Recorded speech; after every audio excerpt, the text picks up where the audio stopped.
My humble respect to Guru Mahan, Guru Piran Sivasankaran, Guru Piranyo, fellow Jnanis.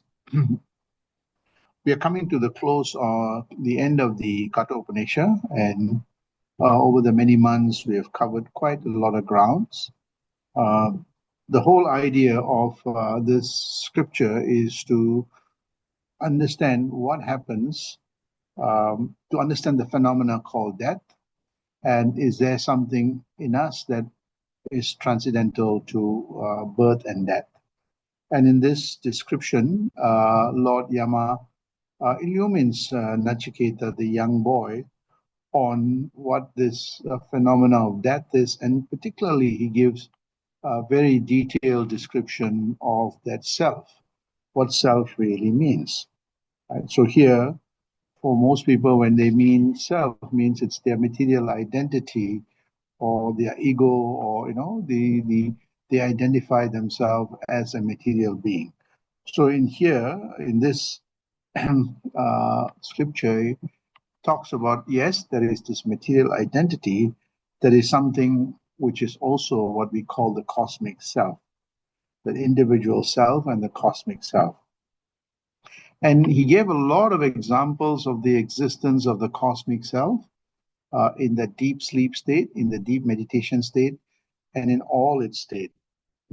Though we don't think about the deep sleep and the deep meditation very, very carefully, unless somebody who's meditating intensively, the mind will start asking these questions. But most people, when they meditate or they practice a kind of mindfulness, it's just for relaxation. But in this context, here, Nachiketa, Lord Yama takes him through that awareness, understanding, and what that self-realization process is. So here in these verses from 13, 14, and 15, which we covered, he says that, one really needs to believe this cosmic self and believe in this, not just believe, but really become aware of it, be illumined by it, by asking questions that does this cosmic self exist, and then exploring in that mind that what happens in that deep sleep state where the material identity is not there yet. You know that you are in that state of absence of materiality. That in itself is an illumination that is something that exists, beyond our material identity, beyond space and time. And we say, wow, wonderful. We had a wonderful experience in our deep sleep state. Also, those who practice meditation intensively for many years, they too, when they practice that meditation, they come to that state of that bliss, that absence of the materiality, and that oneness with everything else. So, in those two examples that great saints try to explore, that introspect, contemplate, reflect, and that meditation now becomes much more meaningful. So here in this context, one needs to experience this. One needs to be aware there is something transcendental in us. There is something far greater than our biology. Right? He says that conviction needs to be there. That search needs to be there. Right? So here in this, and he says that what what disrupts us is actually a lot of our desires, and we see this sometimes when we're thinking very, very deeply. Suddenly a material thought comes. Suddenly we are worried about office, or suddenly we are worried about a work that we have not completed, or suddenly we are concerned about finances or things like that, and our deep introspection is this kind of affected. So here he says that you know the only way is for us to really experience that is to divinize our desires. Heart needs to divinize and outlive it. He says that's the only way one can attain that immortality and become one with the Brahman. So as long as we are caught up with our material identity, we see that it's very difficult for us to experience that cosmic self. Or at least for a momentary we get it, and then we go back to our old material identity. So he says in this passage that as long as our heart desires for all these things, it is very difficult for us to grasp or experience that cosmic self. So we covered that in the last class. So then he goes on to, so here it is not just sitting down and meditating, but actually diving deep into the state of our mind, so that when the mind is really quiet, when the mind is silent, you experience this cosmic self, right? So here he says that, when the mind, in passage 15, which we covered the last time, is that he says when the mind gets rid of all these vagaries, this byproduct of, ignorance, I mean, the sukha dukkhas, which are continuously changing, but we hold on to our sukha dukkha thoughts. He says that, you know, when a when the mind is still holding on to the cause and effect and the sukha dukkhas, you see, the mind is unable to feel that immortal state of existence. He says this is what the Vedanta, the Vedas, the scriptures talk about. There is nothing higher than this state. It says that no material thought will give you that experience. Although many people try to materialize their practice, through various things. And he says there's no way you're going to get that unless you learn to silence that mind. So this is what we covered in that last class. Now, Lord Yama takes Nachiketa one step deeper. He says, within our own biology, we are actually kind of wired in such a way to experience that material world, but also experience that cosmic self, right? So if you see, these great saints and sages actually have gone deep into our own biology of our body, our mind, our brain, to be able to see why some people get it and why some people do not get it. So here they map through this next, which is verse 16 on page 180. He explains this, right? So within our own body, he says there are 101 veins that are connected to the human heart, the seat of our feelings and our experience. He says one of them actually passes through. So there is this part that passes through the crown of our head, right? And he says that this is something that is very interesting, that we see that those who practice that Kundalini Yoga or the Kriya Yoga will know this experience, and Mahan too has these three stages of that initiation, that how one brings that energy or the vibration from that third eye to the next, this, to the top eye. So he says that when one is able to bring that force, through this, passage, right? He says that the self of the individual, when we say this individual self, that means the material mind that is, slowly quietening down from all the material thoughts and focusing on the unarvu or the vibration. And he says that he takes it up all the way to the top. Now, I've explained this, that, the third eye, when we focus on it through specific techniques, whereas mantra or various things that are taught by great saints, when we focus this, there are important nerves, both our pituitary and pineal gland are stimulated, and it releases hormones, relax, and that slowly helps us to quiet down the thoughts that are flowing. When people have talked about the different kind of frequency of the brain, becomes more and more calmer.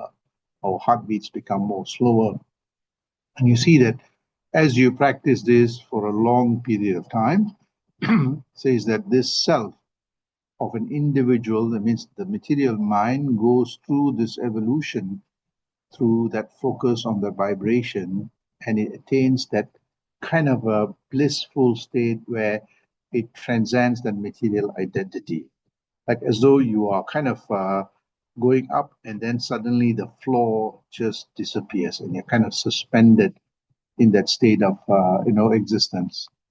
He says that those who practice this meditation through this intensity, right, where the mind is quietening down, and when the mind becomes, very quiet, you get that exhilarating, blissful experience of the non-materiality, or what we call that attainment of that immortality. Immortality means you understand your material identity and the limitations of that material identity. So here you transcend that material identity and you get this kind of fantastic feeling of the immortality. So those who practice this meditation intensively, no matter what the meditation you practice, if you are able to quieten the mind down to that very, very, low state of frequency, you see that you get this exhilarating feeling. But again, he says that, but this requires that intensity of bringing the thought to the third eye and the top eye, right? So, and he says somehow if the thoughts are dissipated into other directions, when you have certain desires, you still have wants, that energy field is kind of dissipated. He says that, the whole idea is that people feel that, they're still caught up in this material identity. And you see that here in the scriptures, he talks about how they feel they are reborn and birth and rebirth. He's not talking about the birth and rebirth. What he's talking about is that when our mind is so caught up with this material vibration, it oscillates, that it one after the other. You have one thought, and then you keep wanting more and more and more, and it never stops. And that's what he means here in the state where, you're continuously, wanting more and more. And I've seen this, and I've experienced this myself. Once you get a particular thing, you want to get another one and another one, right? So it says, that that's because the energy is channeled in the direction where most of that passages are driving our material desires and wants, right? So here he says that when our mind is intensifying this meditation, where it passes through this passage, you see that all the desires drop off, our material identity quietens, and you see that the emergence of our cosmic self, one attains that immortality. So we see many great saints speak about this, and those who practice this meditation, you may not get this week or next week, but over time, as you practice it, you will experience this, kind of a eureka moment, a blissful moment. So here in this scripture, it talks about how, the heart, which is the seat of the soul, has, energy flow that is flowing through, and it's tied to all our hormones and the desires and wants and so on. But if he's able to, in that meditation, deep meditation of introspection, contemplation, bring that channel down to, right from the Muladhara, right up to the top crest eye. That means all our material desires are slowly widening down. And when we focus that, you see that, we have that amazing, exhilarating feeling which drowns off all the material desires. And something very interesting happens. You see that our pituitary and pineal gland is now stimulated. It releases hormones that gives us a little bit more calm and cool and serenity, right? And something very interesting happens is that when that happens, you see that our bandwidth in our neurotransmitters is not wasting its energy on other things. It becomes more intensive, and it's not dissipating. It's just kind of focused, and that bandwidth becomes more, goes up significantly. And what happens is that in that focus and the bandwidth increasing, you see that our awareness become more profound. Our awareness of the subtleness of our existence become more profound. It's drowned in the mind that is so entrenched in the materiality. When the material thoughts quieten down, we see that the cosmic self becomes more and more magnified. So again, this is why you see that when you practice meditation properly, you become more calmer and cooler, and you see that, your hormones are well balanced, the body's hormones are well balanced, the mind becomes more focused, more universal and more unified to get that blissful experience of that, what we call cosmic self. So here, this scripture speaks about it, and those under a guru who has taught them this practice will tell them that if you practice this and you're able to bring that vibration there, you get a kind of a fantastic, sublime kind of a transcendental experience. Why this is really important is because when the mind is always in that state of sublimity and serenity, even while you're awake, even while you're engaging, the mind still remains serene, universal and divine. While it's still engaging this material world with all its limitedness, the mind is limitless. And this is where you see that the mind really raises its bandwidth. The bandwidth has gone up, that you get amazing creative ideas that gives you better understanding of this material world. So here he is giving how one, it's like the key KPIs that as you practice this meditation, you see that the mind becomes more and more quiet, and you feel that amazing experience. So here, and he explains this to Nachiketa. Then he goes on to explaining in passage 17, he says that there lies in everyone's heart, the innermost self. This is very, very tiny. He says it's like, the tender munjaka stalk, and it's a picture of that. It's covered by this, and when you take out, its sheet, when you remove the sheet, something beautiful appears. Very, very kind of the growth, the new emergence, the new identity emerges. He says the same way, because we are enshrouded by this material identity, or we have all this personality, we have titles and all those things. He says that those titles actually straitjacket us from knowing who we are. Right? So he explains that, within all of us, this identity is so minute yet very profound. It's covered by this sheet of our material possessions and titles and so on. Right? It says that this practice of going deep down, widening out the material thoughts, helps us to become like that munja stalk, which is actually we shed off that external layers, and we see that the new sheet, the new, the true you starts emerging, right?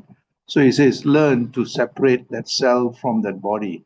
So the body is like the kind of a cover, and as we slowly, the mind becomes more and more quieter, that sheet disappears or dissolves. When that sheet dissolves and disappears, you start seeing that amazing new, growth that shows. And he says, that's the self.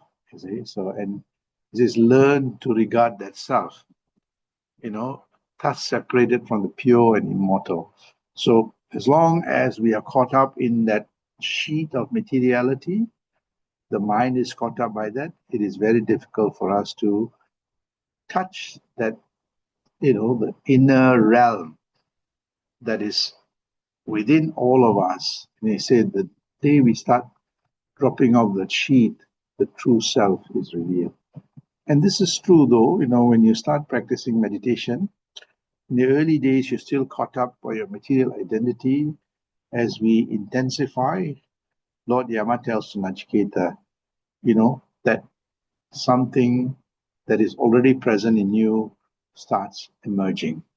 And it's immortal and that cosmic self. So he says, this is like the munja stalk, which is taken out of the sheet. Like it's you, the true self, that now your witnessing mind sees it, becomes aware of it, experiences it, and you become one with that. So here he explains that self is transcendental to space and time. That self is transcendental to the Sukha Dukkha cycles. That self is transcendental to that birth death cycles. So that is why we see that, That self, when the mind is that self, that mind, which is wedded and welded to the self, stop asking questions: where am I from? Where was I born? All those things. The body may have birth, but that mind that is embedded with that self realizes that there is neither birth nor death. That is why you see that, while many people tell us that we are born, that is a borrowed idea, maybe the doctor or your parents, but none of us have experienced birth. And none of us there's not many that have died and said, I have died. This is what the death experience is. They may get close to death, but, and then come back and say, this is how close to death is. But nobody has died and said, this is how death was, right? In the same way, nobody has said that this is what I witnessed my birth, right? Because that which who you are is neither born nor dies. That's why you have never experienced that. Right? So this is what Nachiketa is being instructed. Look very, very deeply. What is born? What dies? Right? The body emerges, is sustained for a while, and dissolve. But you are not the body. Right? That's why you don't experience the birth and the death. Right? So he's now getting to the final part of that discussion. So here he explains to Lord Yama, then explains to Nachiketa, and he says, now Nachiketa gets it. He says that as long as we are focusing on the material identity, we will ask, what was I before my birth, and where am I going to go after death? The moment you understand that cosmic self, you understand, you're able to differentiate between the individual self. He explains that, Nachiketa then receives from that knowledge. He understands, that knowledge of the Brahman. The Brahman is his own self, and self of everything, which is imprinted in everything in this universe, animate and inanimate objects. Right? He says that, he explains that, that Brahman is his own self and the self of all, as well as the knowledge of yoga, means the practice of yoga to be union with. Ordinary mind of people are all over, but yoga is a practice to unify all that to and anchor it onto the Brahman. He says, this is the only way, only through meditation. I couple it as broader. It's not just meditation, but it's introspection, contemplation, reflection, and meditation. He says that's what yoga is. And he says that if one is able to practice, including the rules of practice, there are rules to practice meditation, right? Great masters, even the scriptures talk about how one practices it. Right? I've also spoken about it. So there are certain rules that you have to obey to quieten down the mind, to anchor the mind, and all those things. See, so an ordinary human mind is always fleeting and wanting to engage in the material world. So there are certain practices and disciplines that you need to follow. It's very similar to somebody who wants to climb Himalayas. They need to tone themselves. Somebody who wants to run the marathon also needs to need to prepare and prepare the body, prepare the mind to be able to take that journey. In that same way, he says that the practice of yoga prepares us for the journey inward. And this, Lord Yama explains that, and he took him through from that gross body to the subtle body to that cosmic self. And he says that, this knowledge of this, transition of our mind from the material world to that cosmic self is what that message that Lord Yama is trying to give to Nachiketa. He says that the transition helps the mind to be pure and immortal. Pure means it's not blemished by all our material desires and experiences. Just quietens down. And there is a practice to do that. So you can practice different types of yoga to help us with that. But today, yoga has become so popular. It's now like, it's like, you can go and practice anywhere. And for relaxation is one thing, but yoga, the true practice of meditation, is about introspection, contemplation of who you are, reflection of every state of our lives. When we are able to do all that, you see that the journey through meditation becomes so much more easier as we go in, and over time we experience that immortality or that cosmic self. So here, Lord Yama is explained in these various chapters, taking through this young boy to this abode of that Brahman. So here then, what he explains to him is that this knowledge of this Upanishad is actually about the knowledge of Brahman, that which is already in all of us.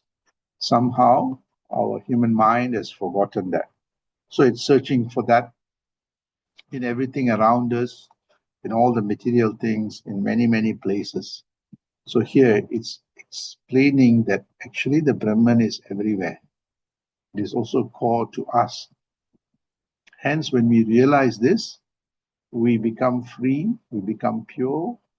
Pure means we are not contaminated or blemished by these material experiences.